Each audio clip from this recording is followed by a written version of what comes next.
Corruption day मनाया गया जनाब, उसके ऊपर हमारी जो मौजूदा गवर्नमेंट है इनकी तरफ से बड़े बड़े बयान जारी किए गए और उसमें सर फहरिस्त है हमारे शहबाज शरीफ साहब, जिन्होंने कहा जी इस नासूर को, जो करप्शन का नासूर है, इसको हमें जड़ से उखाड़ कर फेंकना होगा।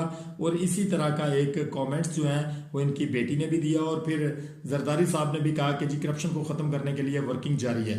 तो जो वर्किंग जारी है तो वो क्या इन लोगों के ऊपर भी ऐसा पॉसिबिलिटी है कि इन लोगों के ऊपर भी ये इम्प्लीमेंट होगा जो करप्शन करके यहाँ पर बैठे हुए हैं। इनका टीटी स्कैंडल देख लें, इनकी जो मरियम नवाज है इसका ये देख लें कि मेरी इंग्लैंड तो क्या पाकिस्तान में भी कोई प्रॉपर्टी नहीं है। और आप जो जरदारी साहब है इनका ओमनी ग्रुप वाला स्कैंडल देख लें और इनका वो जो मॉडल गर्ल थी उनके वाला यान अली वाला स्कैंडल देख लें। स्कैंडल्स तो इनकी जिंदगी का हिस्सा रहे हैं, करप्शन के स्कैंडल्स।